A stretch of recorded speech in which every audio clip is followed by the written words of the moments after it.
ዛሬ ልሰራላችሁ ያሰብኩት አሪፍ ኑድል አሪፍ ደስ የሚል የሚጣፍጥ ኑድል ነው። ግን ኑድሉ ፓስታውን ትክክለኛውን ፓስታውን ያደረኩትኝ። ሌላ ጊዜ ደግሞ በዱቄት ተቦክቶ የሚሰራውን አደርግላችኋለሁ። ዛሬ ይሄኛውን መስራት ስለፈለኩኝ ነው። ግን በጣም የሚጣፍጥ አሪፍ የሆነ ኑድል እሰራላችኋለሁ ማለት ነው። ፓስታውን ቀቅያለሁ፣ መጨረሻ ላይ ያሳያችኋለሁ። ፓስታውን ቀቅያለሁ። አሁን ግን ሶሱን ወደ መስራት ነው የምሄደው።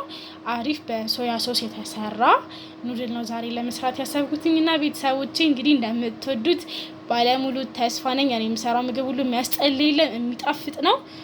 መቅመስ ከፈለጋችሁ ሁላችሁም ቤት እየመጣችሁ መቅመስ ትፈልጋላችሁ። ዛሬ ሽንኩርት እንደዚህ ሽሪ ሚራርጊ ከተፈለው ማለት ነው። ትንሽዬ ዘይት፣ እኔ የምጠቀመው ዘይት በጣም ስለሚያሰማ ትንሽዬ ዘይት ነው የማደርገው። ሽንኩርቴን እንደዚህ ያደርጋለሁ ማለት ነው። ሽንኩርቴን እንደዚህ ያደርግና ሽንኩርቴ ይጠበሳል። ከዛ በኋላ በካሮት እና እዚህ ጋር በምታዩት በጥቅል ጎመን ነው ማለት ነው የምሰራው የዛሬውን።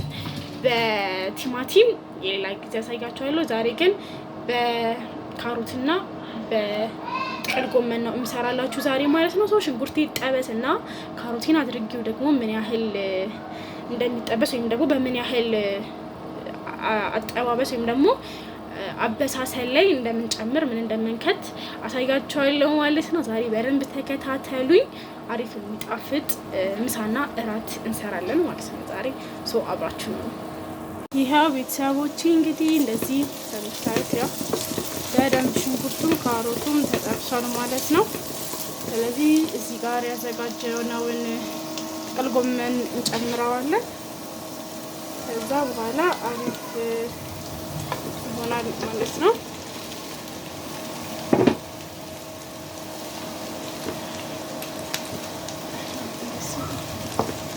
ቀስ እያለ ራሱ ታውቁታላችሁ። ጥቅል ጎመን ራሱ ቀስ እያለ ይወርዳል ማለት ነው። ስለዚህ ይሄ በደንብ ይወረድልኝና ከዛ በኋላ በደንብ ሙክክ ካለ በኋላ ደግሞ ተመልሼ እመጣለሁ ማለት ነው። ቤተሰቦቼ እንደዚህ ሆኗል ማለት ነው። ገና ነው አልበቃውም፣ ገና እየተጠበሰ ነው። ያው የመሀለኛውን ላሳያችሁ ብዬ ነው መጨረሻ ላይ ያለውን ከማሳያችሁ። አሁን እዚህ ጋር በደንብ ጥብስ ይበልና ከዛ ሶያ ሶስ እና እዚህ ጋር ደግሞ የሾርባ ቅጠልና ቃሪያ አንድ ላይ አድርጌያለሁ። ከዛ የምጨምራቸውን ቅመሞች ደግሞ ይዤ ተመልሼ እመጣለሁ ማለት ነው። እነዚህ ቃሪያና የሾርባ ቅጠል ከትፌ ነው። ስለዚህ ይሄኛው እንደዚህ ሆኗል ማለት ነው። አሁንም ገና መጠበስ ይቀረዋል። በደንብ ይጠበስ፣ በደንብ ይብሰል። ምክንያቱም ፓስታ ስለሆነ በደንብ ከፓስታው ጋር እንትን ልንለው እንጂ ኮርሸም የሚል ከሆነ ትንሽ ደስ ላይለን ይችላል እና እኔ የማደርገው በደንብ ሙክክ እስኪ ድረስ ነው የምጠብሰው። ለዚህ ትንሽ የውሃ ጠብ ያደረጋችሁ እኔ ዘይት በደንብ ስለማልጠቀም ትንሽ የውሃ ጠብ ያደረጋችሁ እንትን በደንብ ጥበሱት። በደንብ ጥብስ ካለ በኋላ ላይ ደግሞ የምንጨምራቸው ነገራቶች መጨማመር እንችላለን ማለት ነው። ይሄ እንደምታዩት እኔ አንድ ፓስታ ልቀቀልኩት። ስለዚህ 2 ጥቅል ጎመንና ወደ 5 ፍሬ የሚሆን ትንንሽ ያለ 5 ፍሬ የሚሆን ካሮት ነው የተጠቀምኩት። ካሮቱን መፈቅፈቅ ትችላላችሁ። ድንች የፈለጋችሁትን ነገር መጨመር ትችላላችሁ። ግን ዛሬ በዚህ ለስራ ብዬ ነው እንጂ እናንተ የፈለጋችሁትን ነገር እዚህ ጋር የፈለጋችሁትን በበርጃንም ሊሆን ይችላል፣ ድንችም ሊሆን ይችላል፣ ፎሶሊያም ሊሆን ይችላል። የፈለጋችሁትን ነገር ጨምራችሁ መስራት ትችላላችሁ። ግን ዛሬ የነዚህ የሁለቱን የጥቅል ጎመንና የካሮትን መስራት ስለፈለኩኝ ነው እንጂ እናንተ የፈለጋችሁትን ጨምራችሁ መስራት ትችላላችሁ። የፈለጋችሁትን ነገር ማድረግ ትችላላችሁ። ይሄ በደንብ ብስል ይበልና ከዛ በኋላ ላይ ደግሞ ተመልሼ እመጣለሁ ማለት ነው። መሀል ላይ ያለው እንግዲህ ገና ቅድም የተሽቷል ሙልት ያለ ነበረ። አሁን ላይ ደግሞ ወደ ውስጥ እየገባ ነው። በደንብ ጥብስ ይበልና ደግሞ ተመልሼ እመጣለሁ ማለት ነው። ያው ቤተሰቦቼ እንግዲህ እንደምታዩት እንደዚህ ሆኖልኛል ማለት ነው። አሮኖ እንዴ እንዳትሉ ሶያ ሶስ ጨምሬበታለሁ ትንሽዬ። ስለዚህ ይሄ ሶያ ሶስ እንደ ፍላጎታችሁ ነው፣ አለመጨመር ትችላላችሁ። ከፈለጋችሁ እርድ አድርጋችሁ በእርድ ከፈለጋችሁ በርበሬ ትንሽ አድርጋችሁ ከላሩን መብላት ትችላላችሁ። እኔ ግን ዛሬ የሶያ ሶስ ነው የፈለኩት። ምክንያቱም ኑድሉን ቢያንስ ራሱን የሆነ ጣዕም የቲማቲም ሳይሆን የአትክልት ጣዕም እንዲኖረው ስለፈለኩኝ ነው። እርድና በርበሬ ሳልጨምር በሶያ ሶስ ብቻ ያደረኩት። ግን የምነግራችሁ ነገር ምን እንደሆነ ታውቃላችሁ? ፓስታ ላይ እንትን አልጨመርኩም፣ እኔ ጨው አልጨመርኩም። ምክንያቱም እንትን ይላል ሶያ ሶሱ በጣም እንትን ስላለው እናንተ እያወራችሁ እንዳያርብኝ። ሶያ ሶሱ እንትን ስላለው ጨውነት በጣም ስላለው እንትን እንዳይል ጨው በጣም በስበት መብላት እንዳያቅተን ያግዛናል ማለት ነው።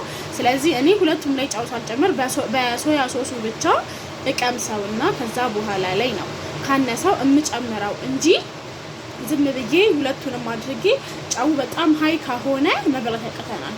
ሶያ ሶስ የጨውነት ባህሪ ስላለው በራሳችን አይተን ብንጨምር አሪፍ ነው ብዬ እላለሁ። ይሄ አሁንም እንደዚህ እንዳለ ትንሽ መጠበስ ይቀረዋል። ይጠበስ ትንሽ ይጠበስና ከዛ በኋላ ግን ለስጠብሱት ውሃ ትንሽ ይጠብ ያርጋችሁ። ውሃ ጠብ ያደረጋችሁ ነው እንጂ ውሃ በጣም ጨምራችሁ አንዴ ይብሰል ካላችሁት የተቀቀለ ጥቅል ጎመን ነው የሚሆነው። ግን ትንሽ ውሃ ጠብ ያደረጋችሁ በደንብ ጥብስ አድርጉት። እሳት ሳታበዙበት በደንብ ጥበቱት። ያረረም እንዳይል እሳት ሳይበዛበት ትንሽዬ ጠብ ያደረጋችሁ አብስሉት። ትንሽ ካደረገን በኋላ ቀደም ያሳየኋችሁን ቅመም ይሄንን ማለት ነው ሁለቱን። ይሄኛው የሾርባ ቅጠል ነው። ይሄኛው ደግሞ እንደምታዩት ቃሪያ ነው። ለፓስታ ቃሪያ ልትሉ ትችላላችሁ፣ ግን አሪፍ ነው፣ ሞክሩት። የማቃጠል ቴስቱ እንዲኖር ነው። ከዛ ፓስታው ላይ ስታረጉት አውጥታችሁ ማድረግ ትችላላችሁ። ይሄ ግን እንትን ነው የሾርባ ቅጠል ነው።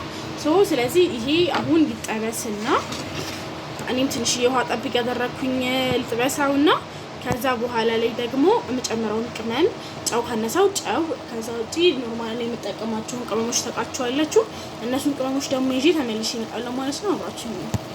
ይሄው ቤተሰቦቼ እንግዲህ እንትን አድርጌበታለሁ፣ የሾርባ ቅጠል አድርጌበታለሁ ማለት ነው። ይሄንን እንደዚህ በደንብ እናደባልቀዋለን። እናደባልቀዋለን ምክንያቱም ንፋስ እንፋሎቱ በወጣ ቁጥር ለእናንተ እየታያችሁ አይደለም። እንደዚህ እንዳለ ቅመማችንን እንጨምራለን ማለት ነው። አንደኛው ይሄኛው ቅመም ነው። ይሄንን ቅመም በጣም ነው ደስ የሚለው። በተለይ እንደዚህ ሶስ ምናምን ሲሰሩ በቃ ከላይ አድርጉበት። ይሄ ሁለተኛው ይሄ ነው። በቃ በጣም ነው ደስ የሚለው። በቃ ምግቡ በቃ ምንም ቢበላሽባችሁ ራሱ ባይጣፍጥላችሁ ራሱ ይሄን ስጨምሩት በቃ ያጣፍጣል። በጣም ነው ደስ የሚለው። ትንሽ አድርጋችሁ ይሄንን እንደዚህ አድርጉ ማለት ነው። እኔ ጨው አላነሳውም ያኔ፣ ስለዚህ ጨው አልጨምርም። ይሄ በደንብ ብስል ይበል ስላችሁ መጠበሱ እዚህ ያህል ይበቃዋል። ግን የቅመሞቹን ጣዕም እንዲይዝልኝ ትንሽ ከእሳቱ ጋር አዋህዳለሁ። ግን እሳት በደንብ ከቅመሙ ጋር ይዋሃድልኝና ቃሪያውን መጨረሻ ላይ ነው የምጨምረው የማቃጠል ቴስት እንዲኖረው። ጨው አልጨምርበትም፣ ምክንያቱም ፓስታው ምንም የለውም። እኔ ቅመሙን የፈለኩት ፓስታው ምንም የለውም፣ በቃ በውሃ ብቻ እንቀቅልኩት። ስለዚህ እኔ በደንብ ከቅመሙ ጋር ይዋሃድልኝ እና ቃሪያውን ጨምሬ ደግሞ ከዛ ከፓስታው ጋር ደግሞ እንዴት እንደማደርገው አሳይጋችኋለሁ ማለት ነው። ፓስታውንና ሶሱን አልደባልቀውም፣ ምክንያቱም ፓስታ ስለሆነ ይቦካል። ስለሚቦካ እኔ ፓስታውን ለብቻ ነው የማደርገው። ግን እንዴት እንደማደርግ አሳይጋችኋለሁ። መጀመሪያ ይሄ ትንሽ ይዋሃድልኝ። ይኸው ቤተሰቦቼ እንግዲህ እንደዚህ ሆኖ ማለት ነው። የምን ኑድል ቤት እናቴ ኑድል ጋብዙኝ ቀረ። በ300 ብር ቤት ውስጥ ዝንጥ ያለ ኑድል መስራት ትችላለሽ እናቴ። ምንም ሳትፈጂ እዛ ወጥቶ አንዴ በልተሽ ከምትመለሽ ቤት ውስጥ እንደዚህ ፋ ያለ ኑድል የምትሰሪበትን መንገድ አሳይትሻለሁ ማለት ነው። የምር ሽታው እንዴት ደስ እንደሚል በቃ በጣም ነው ደስ የሚለው ሽታው በጣም ማለት ነው። በቃ አልቋል። ስለዚህ ቃሪያችንን እንደዚህ እናደርጋለን ማለት ነው። እንደዚህ እናደርጋለን። ከዛ በኋላ አጥፍቻለሁ። ይሄንን እንደዚህ እናደርጋለን ማለት ነው። የማቃጠሉን ብቻ እንዲይዝልን ነው እንጂ ቃሪያውን ማስገባት ፈልጋለሁ። ግን ትንሽ የማቃጠል እንትን እንዲኖረው ነው። ምክንያቱም ቆንጆ በርበሬ ምናምን አልጨመርኩም። ትንሽ የማቃጠል ነገር እንዲኖረው ነው። ከዛ በኋላ ቃሪያውን ማውጣት እንችላለን። ምክንያቱም ፓስታ ውስጥ ቃሪያ ይጨመራል እንዴ ልትሉኝ እንደምትችሉ አውቃለሁ። ግን ትንሽዬ ቶስት እንዲሆን ብዬ ነው። ትንሽ የማቃጠል እንትን ጣምረን በዩ የማቃጠል ቃና እንዲኖረው ብዬ ነው። ስለዚህ ይሄ እንደዚህ ሆኖ አልቆልኛል ማለት ነው። ፓስታዬን በሳህን አድርግና ሶሱን ደግሞ ከላይ አድርጌው በቃ በጣም የሚጣፍጠው በቃ ሽታው እንዴት ደስ እንደሚል። ከዛ በቃ እናንተ ይሄንን እንሰራለን። ይሄው እንግዲህ ከነሶሱ እንደዚህ አሪፍ ሆኗል ማለት ነው። እንግዲህ ይሄው አሪፍ ሆኗል። ስታደባልቁት የሚያምር ከለር ይሰጣችኋል ማለት ነው። ስለዚህ የዛሬ ቪዲዮአችን እንግዲህ አሪፍ ፓስታ ኑድል ሰርተናል ማለት ነው። ስለዚህ ሁላችሁም ቤታችሁ ሞክሩት። ያው እንደዚህ እንደምታዩት ሆኗል። ቃሪያውን ነው እንደምታዩት አውጥቻለሁ ማለት ነው። የማቃጠሉ እንዲኖርልን ብቻ ነው። ስለዚህ የዛሬ ቪዲዮ ይሄን ይመስል ነበረ። ቪዲዮ እየታየልኝ አይደለም፣ በቻላችሁት አቅም ሼር አድርጉልኝ፣ በቻላችሁት አቅም ላይክ አድርጉ፣ ሌሎች ሰዎች ጋር በሰፊው እንዲደርስ። እንዲሁም ደግሞ አበረታቱኝ፣ ሰብስክራይብ እያደረጋችሁ መለቃቸው ቪዲዮዎች እንዲመጡላችሁ ሰብስክራይብ እና የደውል ምልክቱን እየጫናችሁ መለቃቸው ቪዲዮዎች ወደ እናንተ በቶሎ ይደርሳል ማለት ነው።